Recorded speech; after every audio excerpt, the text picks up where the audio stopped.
Rav Joël Lyon, bonjour Bokertov. Bokertov. Alors, je rappelle à nos auditeurs que vous êtes le nouvel ambassadeur d'Israël à Kiev, en Ukraine, et que vous avez présenté cette semaine vos lettres de créance au président Poroshenko.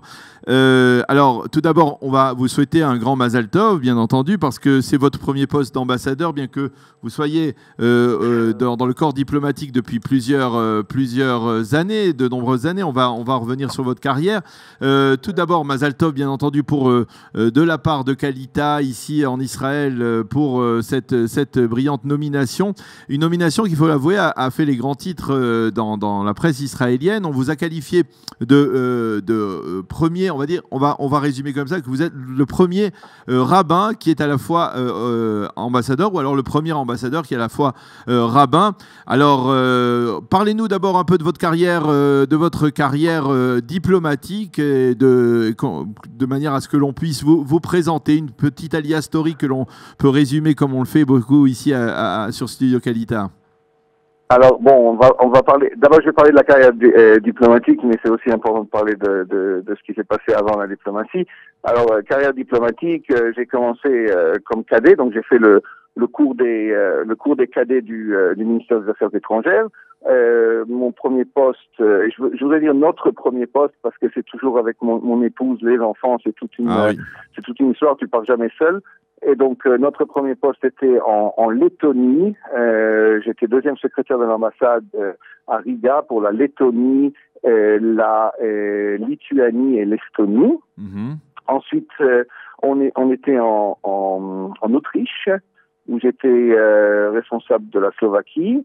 Revenu en Israël, j'étais le référent pour les pays d'Europe de l'Est, c'est-à-dire la Géorgie, l'Ukraine, l'Azerbaïdjan et la Moldavie. Donc c'est une région que vous connaissez bien, cette région. C'est une région que je connais très très bien, ouais. Je suis reparti, on est reparti ensuite à Berlin. 5 ans à Berlin, j'étais responsable de la diplomatie publique. Ensuite, retour en Israël, j'étais le vice-directeur du département de l'Europe occidentale. Où j'avais des petits pays comme ça, comme la France, l'Allemagne, et des petits trucs. Et ensuite, on est... La France et l'Allemagne, c'est pas des petits trucs, hein. Mais enfin... non, je vais le faire en blaguant. On est reparti sur New York, donc complètement changement de région. Donc on est à New York, j'étais le porte-parole d'Israël, donc au consulat général d'Israël à New York. Oui. Ensuite de New York, on est parti à Montréal. Voilà, j'étais consul général à Montréal et j'étais là-bas aussi ambassadeur d'Israël à l'Organisation de l'aviation civile internationale. Bon, donc, voilà, pas ambassadeur pour un pays, mais ambassadeur à une organisation internationale. Donc si on veut, chef de poste, quoi, c'est ça. Alors, bon, donc c'est une carrière diplomatique extrêmement riche, qui n'est bien entendu pas terminée. Donc c'est votre premier poste. Non, mais je suis reparti en Israël et je me suis occupé de 3 sujets très importants à mes yeux, parce que c'est ça en fait qui fait monter. Un, j'étais le directeur de l'Asbara. 2, j'étais l'envoyé spécial d'Israël pour la Shoah et les restitutions. Et 3, j'étais le chef de cabinet de la ministre des Affaires étrangères, Madame Khotoveli. Donc, ça, c'est ma carrière en résumé. Et Baruch Hashem, pour un petit gars de Luxembourg qui a fait son alias. Voilà, alors c'est ça. Vous êtes d'origine, vous êtes né en France, n'est-ce pas? Je suis né en France. On est une vieille famille juive de Moselle. Mm-hmm. Dans les 9 générations en Moselle, avant ça venait d'Allemagne, en 22 générations descendants du Maharil qui a écrit les Minhagé Ashkenaz. Ah oui. Donc, et toujours dans la même région. Donc, né en France, j'ai grandi au Luxembourg, j'ai étudié à la Yeshiva Ephraïm de Montreux, que vous connaissez bien. Oui, effectivement. C'est Rav Moshe Botko. C'est là que nous avons fait connaissance, d'ailleurs. Voilà. Ouais, c'est justement. Et c'est un peu. Et alors, vous avez passé en fait, de continuer. Voilà, c'était important le passage à la Yeshiva de Montreux, bien entendu. Voilà. Et ça vous a donné la volonté de vous investir aussi dans le Limud Torah et dans le titre. Vous avez fait des études pour être rave, effectivement. Exactement. C'est ça qui. La Yeshiva de Montreux, en fait, le chemin de Montreux, le délire de Montreux, c'est l'harmonie. L'harmonie entre le Kodesh et le Chol. De te dire, ok, si tu veux, et c'est ce que Rav Moshe disait toujours, si tu veux qu'il y ait des médecins religieux, sois médecin. Si tu veux qu'il y ait des diplomates religieux, sois diplomate. Mais n'oublie jamais le Derech Torah, le Limud Torah, l'approfondissement. Alors, le meilleur moyen pour pouvoir continuer le Limud Torah quand tu te trouves dans des pays étrangers, etc., c'est d'avoir un but, et mon but c'était de faire mes smichot. Alors j'ai fait 3 smichot en étudiant après la yeshiva, quoi. Et en même temps que mes études séculaires et en même temps que ma carrière. Et c'était ça qui était le plus important à mes yeux, de pouvoir avoir les deux choses en même temps, l'harmonie donc entre le Kodesh et le Chol, d'être un bon juif et en même temps être un bon diplomate. Alors, merci pour cette présentation. Je voudrais vous ramener à ce qui s'est passé mardi, n'est-ce pas? C'est bien mardi que ça s'est produit, mardi. Votre présentation des lettres de créance, on vous voit ici à l'image avec votre costume, chapeau, devant la limousine avec le drapeau israélien qui vous a conduit au palais présidentiel. Qu'est-ce que vous avez ressenti, vous, lorsque vous êtes arrivé, tzitzit au vent, sans véritablement le moindre complexe, et que vous avez reçu, on va dire, le salut d'un détachement de l'armée ukrainienne, et que vous êtes dirigé vers le président Poroshenko pour lui remettre vos lettres de créance. À quoi vous avez pensé, si je peux me permettre de vous poser cette question intime? Premièrement, j'ai pensé à tous ceux qui peuvent pas voir ça, à tous ceux qui ont été tués ici en Ukraine, et on oublie souvent, parce que ce qui s'est passé ici en Ukraine ou sur le territoire de l'ancienne Union soviétique, c'est qu'il y a à peu près 2000 endroits où les Juifs ont été tués par balle. Auschwitz, la Shoah par balle. La Shoah par balle. Auschwitz, c'est un endroit où il y a 2-3 millions de Juifs qui ont été tués au même endroit. Ici, les Juifs ont été tués, on parle de 2,5 millions de Juifs qui ont été tués par balle à côté de leur maison. Mais d'ailleurs, c'est important que vous souligniez cela, Joël, parce que pas plus tard que cette semaine, eh bien, il y a une information qui a été publiée dans la presse israélienne sur la volonté de certaines organisations de modifier, après la loi votée par les Polonais essayant de se substituer à leurs responsabilités pendant la Shoah, de modifier un peu les programmes éducatifs traditionnellement d'envoi de délégations et de jeunes d'étudiants en Israël, en Pologne, et de faire passer cela vers l'Ukraine. Il y a des projets comme cela. Vous êtes au courant de ces développements et de ces volontés? J'ai entendu parler de ces projets. Et vous pensez que c'est important? Je pense que c'est important de venir aussi en Ukraine. Bien sûr, c'est important. C'est très important d'aller à. C'est très très très important d'aller à Auschwitz pour pouvoir, c'est ça, dans les camps, pour pouvoir voir ce qui se passe dans les camps, pour pouvoir voir ce qu'il y a dans ce qui s'est passé au niveau de l'industrie de la Shoah. Mais c'est aussi important de voir comment le Juif à côté de son petit shtetl a été assassiné par les Allemands et leurs collaborateurs locaux. Et donc j'ai pensé à ça, et puis je vous avais dit que du côté de mon père on est lorrain, mais du côté de ma mère, les grands-parents de ma mère ont été, et ses oncles, tantes et cousins ont été tués ici en Ukraine à Kamenets-Podolsk. Donc et j'ai pensé à eux, et je vais vous dire maintenant quelque chose qui m'a vraiment fait la chair de poule. C'est quelque chose qui s'est passé pendant notre discussion avec le président. D'ailleurs, une discussion qui devait avoir lieu un quart d'heure et qui a eu lieu, qui a eu lieu pendant une demi-heure. Et je lui ai raconté que ma famille, enfin la famille de ma maman, a été tuée. C'est à peu près à 1000 kilomètres de Kiev ici.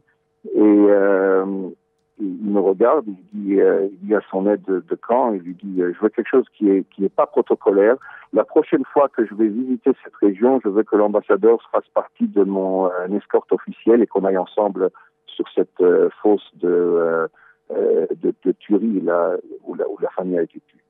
Alors ça va donner la chair de poule, et je crois que ça montre aussi les bonnes relations qu'on a aujourd'hui entre l'Ukraine et Israël. Et voilà, justement, j'allais vous poser la question. Comment définit-on aujourd'hui ces relations? On connaît les tensions qui existent entre l'Ukraine et la Russie.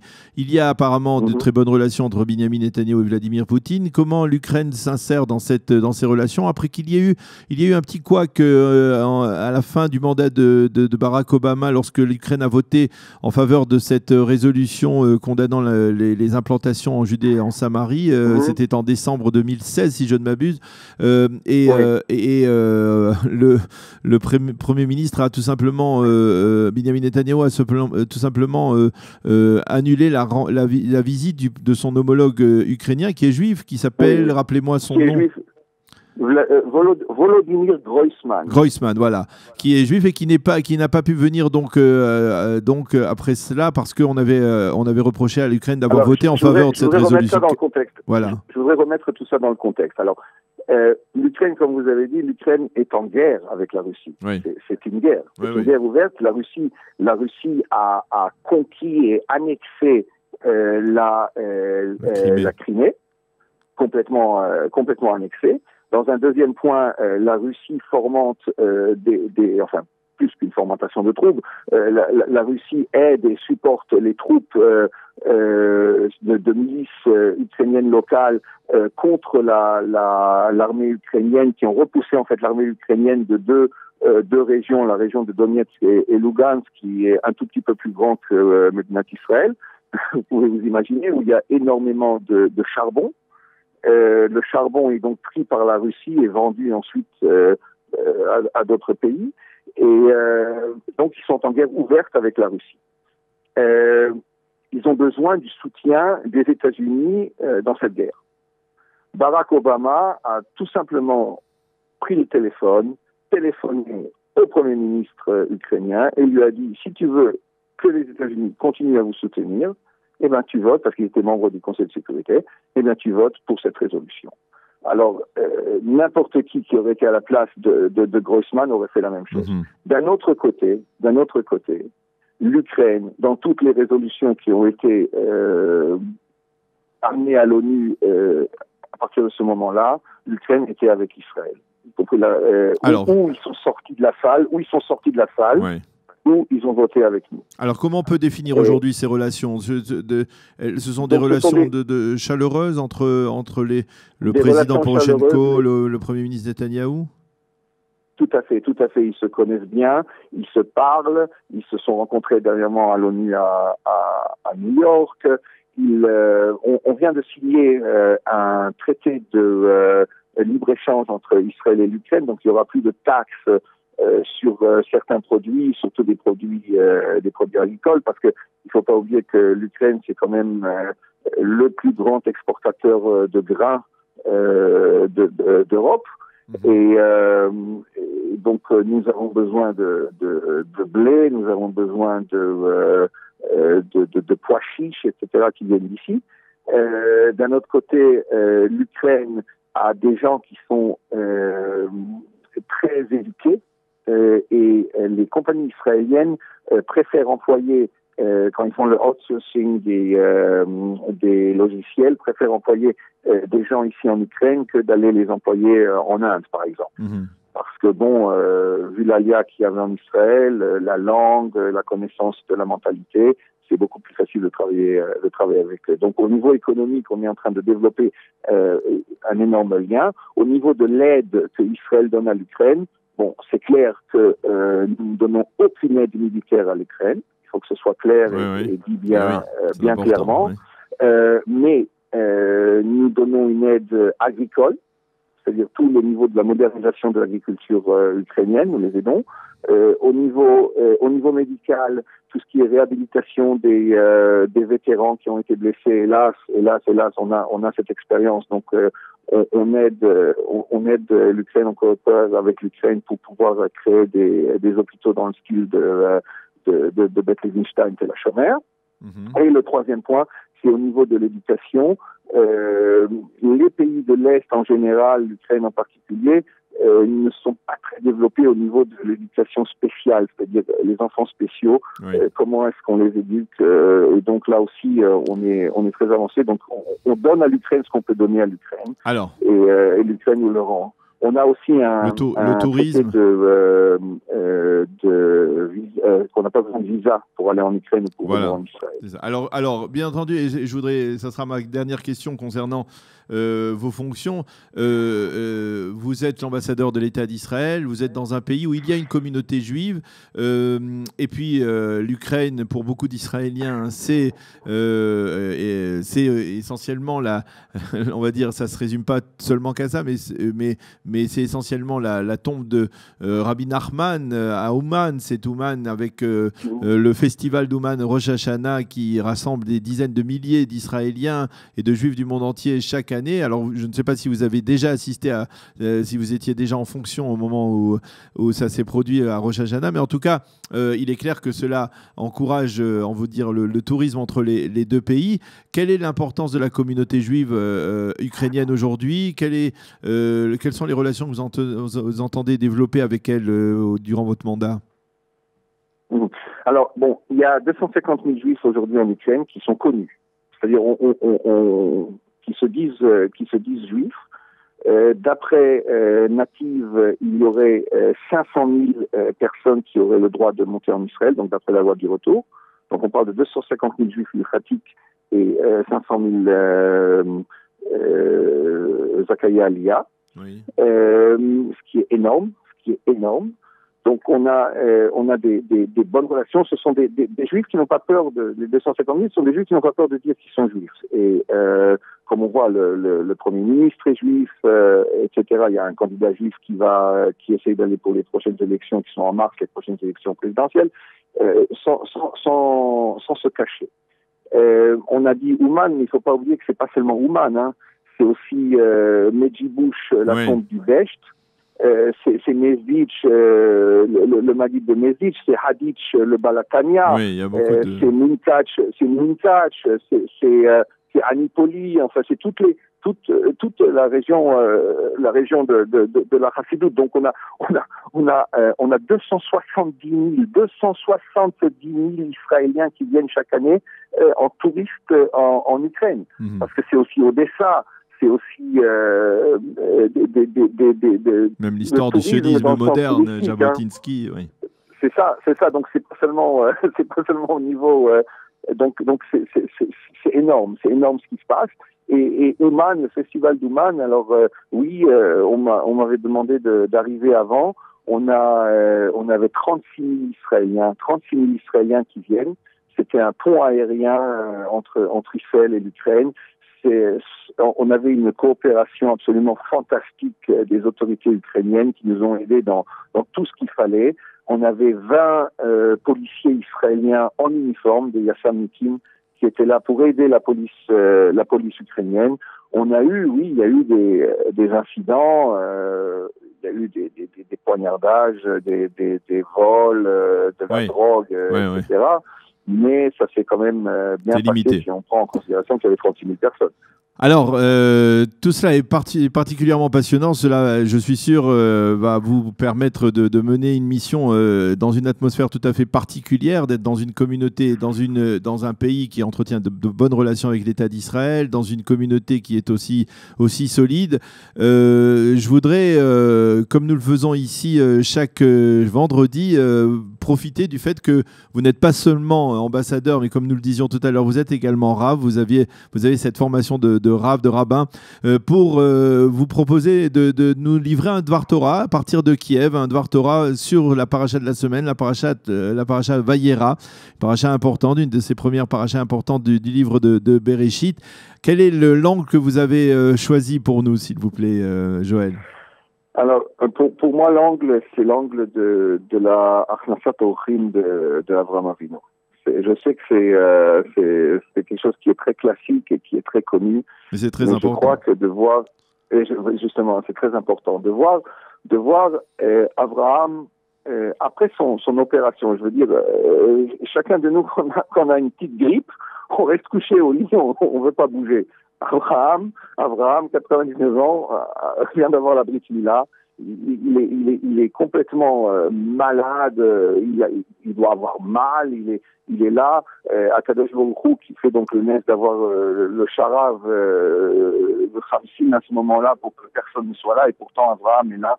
Sa tente est ouverte aux quatre coins. La tente d'Abraham est ouverte aux quatre coins. Les quatre coins où il attend les invités. Il voit trois personnes qui arrivent.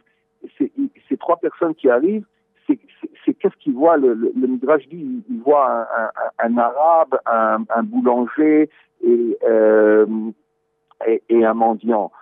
Donc des personnes très, c'est pour ça qu'Akadosh Baruch Hu les avait déguisés les anges comme ça. Oui. Et qu'est-ce qu'il fait Abraham? Abraham est en discussion avec Hachem. Il est en pleine discussion avec Hachem. Il lui dit attends une seconde, j'ai des invités. Alors je dis toujours, il faut s'imaginer, je suis en discussion avec le président de l'Ukraine et qui est chez moi, qui est venu me rendre visite. Hein. Il est venu me rendre visite. Oui. J'ai trois mendiants. Toute proportion gardée, bien entendu. On ne va pas comparer Akadosh Baruch Hu au président Poroshenko. Mais toute proportion gardée, oui. Avec le Melech Eno de Mout, Eno de Moutagouf. Mais en parabole, hein, pour essayer de comprendre ce qui se passe.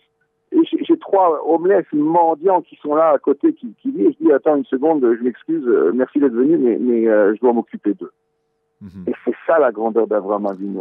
C'est de l'avoir à l'intérieur, de savoir je vais essayer de les aider. Et plus que ça, l'ardout, c'est-à-dire la achnasat orchim, avec cette ardout. Pourquoi cette ardout? Parce qu'un peu plus loin dans la paracha, c'est Avraham Avinu qui prie sur Sdom. Et là, du nouveau, de façon de parabole, hein, les Havdil, si on te dit, écoute, tu vas devoir prier pour des bandits, pour des voleurs, pour des gens, même si c'était des gens qui faisaient partie de l'Israël, ils font même pas partie de l'Israël.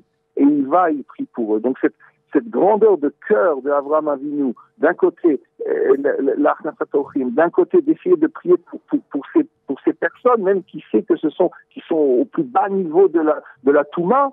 C'est ça qu'on doit apprendre, c'est ça qu'on doit prendre avec nous, et de savoir, de voir que dans chaque personne, il y a Telem Elohim, Baruch, que quand on est entre nos frères et sœurs juifs, on le voit encore plus, on doit encore le faire encore plus. Il faut qu'on soit ouvert, que notre tente soit ouverte aux quatre coins, il faut qu'on accepte tout le monde, et il faut qu'on essaye de construire quelque chose ensemble. Eh bien, monsieur l'ambassadeur, Rav Joël Lyon, merci Rav Joël Lyon, merci beaucoup d'avoir accepté de répondre à nos questions aussi rapidement après votre nomination, votre présentation des lettres de créance. Merci beaucoup d'avoir été ce matin avec nous sur Studio Kalita. On vous souhaite encore une fois, Mazal Tov, beaucoup de réussite dans votre mission importante et pas tout à fait toujours facile, j'en suis sûr, mais on vous souhaite beaucoup de chance et bonne continuation à Kiev pendant les prochaines années. Merci. Rav Joël Lyon. Merci beaucoup. Et Shabbat Shalom. Très, très bientôt. Shabbat Shalom à tout le monde.